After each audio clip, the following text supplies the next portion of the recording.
जी हाँ, नमस्कार। News letter के साथ हाजिर हूँ मैं राकेश रंजन। 5 मई 2025 सिर्फ एक तारीख नहीं, ये वो दिन है जब दुनिया के मजदूरों के सबसे बड़े विचारक कार्ल मार्क्स का जन्म हुआ था। आज उनकी 207वीं जयंती है और इस मौके पर ज़रूरत है उनके विचारों को आज की परिस्थिति में फिर से देखने की, खास तौर पर भारत और वैश्विक राजनीति की मौजूदा दिशा में।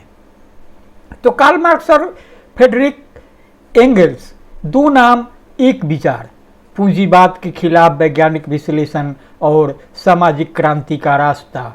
उनकी सबसे बड़ी सीख थी, दुनिया की व्याख्या काफ़ी हो चुकी, अब वक्त है उसे बदलने का। लेकिन क्या 21वीं सदी का मजदूर वर्ग इस भूमिका के लिए तैयार है? कार्ल मार्क्स ने मजदूरों की क्रांति को किसी स्वप्न की तरह नहीं बल्कि एक वैज्ञानिक प्रक्रिया की तरह देखा। पेरिस कम्यून की पराजय हो या 1917 की बोल्शेविक क्रांति, हर अनुभव ने उनके विचारों को धार दी।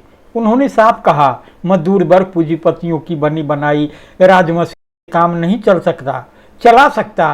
क्रांति के लिए उस मशीनरी को तोड़ना होगा। भारत में 1991 के बाद मजदूर आंदोलन का परिदृश्य बदल गया। पूंजीवाद के नए संस्करण ने न सिर्फ आर्थिक नीतियों को बदला बल्कि विचारधारा को भी दूषित किया। मार्क्स और अंबेडकर के विचारों का कॉकटेल, जिसका उद्देश्य था दलित वोट बैंक, लेकिन इसने क्रांति की दिशा को धुंधला कर दिया। तो यह सवाल बार बार उठता है, क्या अंबेडकर और मार्क्स को साथ रखा जा सकता है? मार्क्स पूंजीवाद के खात्मे की बात करते हैं, जबकि अंबेडकर समाज सुधार की सीमाओं में रहते हैं। जाति और धर्म के खात्मे की बात करते हुए भी अंबेडकर पूंजीवाद के खिलाफ निर्णायक संघर्ष नहीं कर पाए और आज अधिकांश अंबेडकरवादी नेता हिंदुत्व के छद्म एजेंडे के साथ खड़े हैं। आरक्षण के चलते दलित समाज के अंदर भी अब वर्ग विभाजन साफ दिखता है, एक ओर साहब, दूसरी ओर मजदूर। यह नया विभाजन आज के मजदूर आंदोलन की सबसे बड़ी चुनौती है और अब आंदोलन सिर्फ जातीय नहीं, वर्गीय आधार पर खड़ा करना होगा। तो आज जब हम कार्ल मार्क्स को याद कर रहे हैं तो केवल इतिहास नहीं, भविष्य की दिशा तय करना भी हमारा कार्यभार है।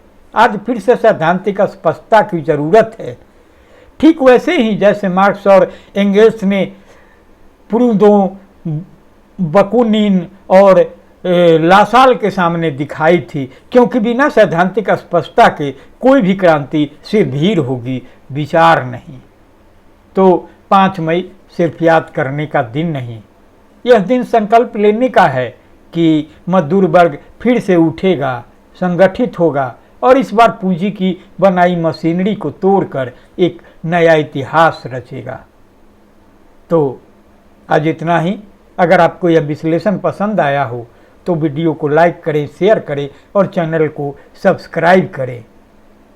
क्रांति का रास्ता विचार से शुरू होता है। आइए इस चर्चा को आगे बढ़ाएं। नमस्कार।